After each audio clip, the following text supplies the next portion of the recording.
Waraka wa kwanza wa Paulo mtume kwa Timotheo, mlango wa kwanza. Paulo mtume wa Kristo Yesu kwa amri ya Mungu Mwokozi wetu na Kristo Yesu taraja letu. Kwa Timotheo mwanangu, hasa katika imani. Neema na iwe kwako na rehema na amani zitokazo kwa Mungu Baba na kwa Kristo Yesu Bwana wetu.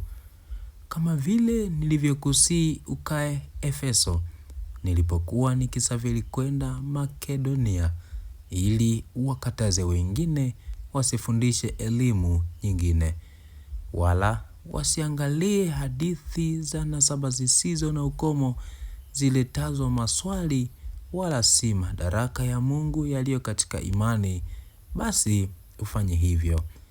Walakini mwisho wa agizo hilo ni upendo utokao katika moyo safi na dhamiri njema na imani isiyo na unafiki.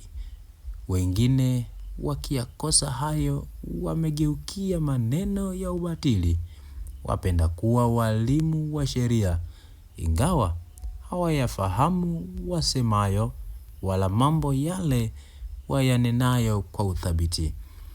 Lakini twajua ya kuwa sheria ni njema kama mtu akiitumia kwa njia iliyo halali, akilifahamu neno hili ya kuwa sheria haimhusu mtu wa haki, bali waasi na wasio wataratibu na makafiri na wenye dhambi na wanajisi na wasio mcha Mungu na wapigao baba zao na wapigao mama zao na wauaji na wazinifu na wafiraji na waibao watu na waongo na waapao kwa uongo, na likiwapo neno lolote linginelo lisilopatana na mafundisho yenye uzima, kama vile ilivyonenwa katika habari njema ya utukufu wa Mungu ahimidiwaye, niliyewekewa amana.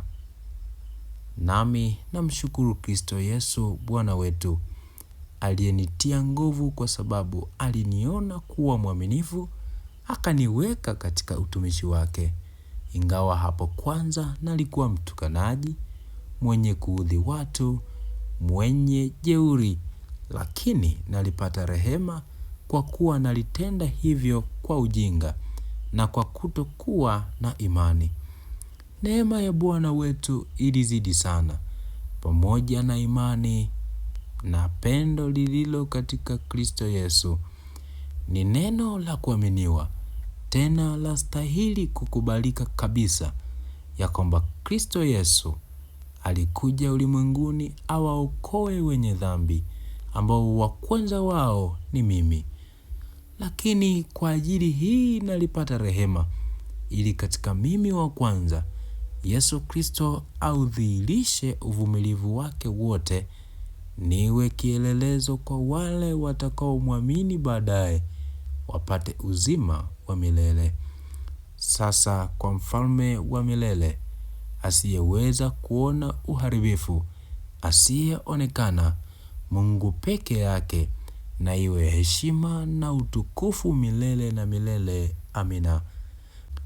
Mwanangu Timotheo, na kukabidhi agizo hilo liwe akiba kwa ajili ya maneno ya unabii yaliyotangulia juu yako, ili katika hayo uvipige vile vita vizuri, uwe mwenye imani na dhamiri njema, ambayo wengine wameisukumia mbali, wakaangamia kwa habari ya imani. Katika hao wamo Himenayo na Iskanda, ambao nimempa Shetani watu hao, ili wafundishwe wasimtukane Mungu.